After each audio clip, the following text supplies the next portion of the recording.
नमस्कार मित्रमंडळींनो, मी छाया पाटील. मी तुमच्यासमोर काही जोक चुटकुले हे घेऊन आलेली आहे. तर तुम्ही शांततेने ऐकून आवडल्यास मला लाईक करा आणि सबस्क्राईब करा. बघा, एका माणसाला फार डिसेंट्री लागली असते. तर तो डॉक्टरजवळ जातो आणि डॉक्टर साहेबांना म्हणतो, डॉक्टर साहेब मला फार डिसेंट्री लागली आहे हो. तर डॉक्टर साहेब त्याला म्हणतात की लिंबूचा वापर करा. तो घरी येतो आणि लिंबूचा वापर करतो. तेव्हा त्याला थोडं बरं वाटते आणि तो शांततेने झोपतो. मग त्याला परत तसंच व्हायला लागते, लॅट्रिनच. परत जातो डॉक्टरकडे, डॉक्टर साहेब मला ना लिंबू वापरला की आराम पडते, पण मग परत चालू होते.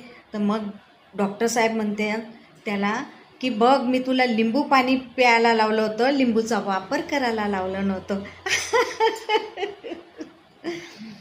एका मुलीचं लग्न, एका शहरातल्या मुलीचं लग्न खेड्यातल्या मुलीसोबत होते. एका शहरातील मुलीचं लग्न खेड्यातल्या मुलासोबत होते. तर ती खेड्यात येते तेव्हा ती सकाळी उठते आणि तेव्हा तिची सासू तिला म्हणते की आपल्याकडे म्हस आहे, जा तिला चारा देऊन ये. तर ती म्हशीला चारा घेऊन जाते बरं. तर ती म्हस तेव्हा तिच्या तोंडामधून लाळ पडत असते म्हशीच्या. तेव्हा ती वापस जाते चारा घेऊन. तेव्हा तिला तिची सासूबाई विचारते, का गं तू चारा नाही दिला? तेव्हा तिची सून तिला म्हणते, आई ती म्हस ब्रश करत आहे. हां, एक पपईवाली बाई रस्त्याने जात असते. ती म्हणते, पप्पी ले लो, पप्पी ले लो. तेव्हा एक मुलीचा प्रियकर तिच्याजवळ जातो आणि तिची पप्पी घेतो. तेव्हा त्या मुलीला फार राग येते. ती म्हणते, का रे तू तिची पप्पी का घेतली? तर तो म्हणतो, अगं तिला सरळ म्हणता नाही येत का, पपई ले लो, पपई ले लो.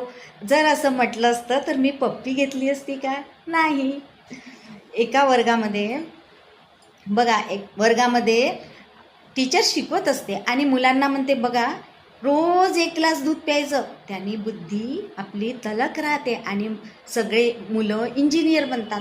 मग एक मुलगा आपल्या मित्राला म्हणतो की का रे, आपण म्हणते 10 वर्षापासून हेच काम करतो, दूध पितो आणि वर्गात बरोबर येतो, पण आपण तर साल्या ह्याच वर्गात आहोत.